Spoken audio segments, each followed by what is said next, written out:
Hi hello అండి. ఈ చట్నీ చూసారా, టెంప్టింగ్గా ఉంది కదా.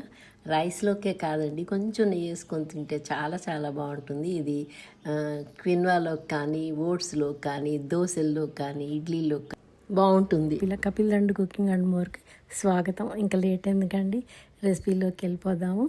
అందుకోసం నేను 3 కొబ్బరి చిప్పలు తీసుకున్నాను, ఒక 15 వరకు ఎండుమిరపకాయలు తీసుకున్నాను, ఒక నిమ్మకాయ సైజు చింతపండు తీసుకొని వేడి నీళ్ళు పోసుకొని నానబెట్టేశాను.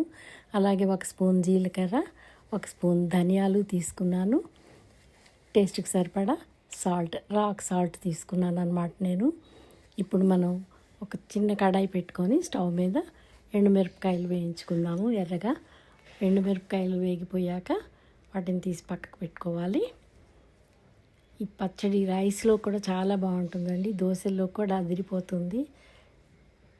అందరి ఇళ్ళల్లో కొబ్బరి ఉంటుంది కదా, చాలా సింపుల్గా ఈజీగా చేసుకోవచ్చు. ఇప్పుడు ధనియాలు వేస్తున్నాను, 1 స్పూన్ ధనియాలు, అలాగే కొద్దిగా జీలకర్ర వేసేసి మనం కట్ చేసి పెట్టుకున్న కొబ్బరి ముక్కలు కూడా వేసి సెమీగా అంటే కొద్దిగా సేపు వేయించుకుంటున్నాను లైట్గా, మరీ బాగా వేగక్కర్లేదు కొబ్బరి ముక్కలు. ఇప్పుడు ఇందులోనే చింతపండు, వేడి నీళ్ళల్లో నానబెట్టిన చింతపండు నీటితో సహా ఇందులో పోసేస్తున్నాను. ఈ పచ్చడి కొంచెం కోర్సుగానే చేసుకోవాలి, మెత్తగా బాగోదు.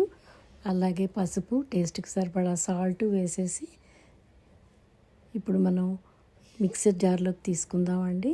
ఇందులో 5-6 వెల్లుల్లి రెబ్బలు వేసుకొని, తర్వాత ఎండుమిరపకాయలు, కొబ్బరి ముక్కలు, వేయించుకున్న కొబ్బరి ముక్కలు అవన్నీ వేసేసి గ్రైండ్ చేసుకోవాలన్నమాట. ఇప్పుడు ఇలా గ్రైండ్ చేసుకొని చూడండి, ఇట్లా కోర్సుగా గ్రైండ్ చేసుకుంటే సరిపోతుంది. మనం దీనికి తాలింపు వేసుకుంటే చాలా బాగుంటుంది. 2 స్పూన్ల ఆయిల్ వేసేసి 1 స్పూన్ పచ్చిశనగపప్పు, కొద్దిగా జీలకర్ర, కొంచెం ఆవాలు వేసేసి తాలింపు పెట్టుకుందాము. మినపప్పు కొంచెం వేసాను. ఇప్పుడు ఎండుమిరపకాయలు ఒక 2 తుంచేసేసి కరివేపాకు, కొద్దిగా ఇంగు వేస్తున్నానండి. ఇంగు వేస్తే చాలా బాగుంటుంది చట్నీ. ఈ చట్నీ వారం రోజులైనా ఉంటుందండి ఫ్రిడ్జ్లో పెట్టుకుంటే.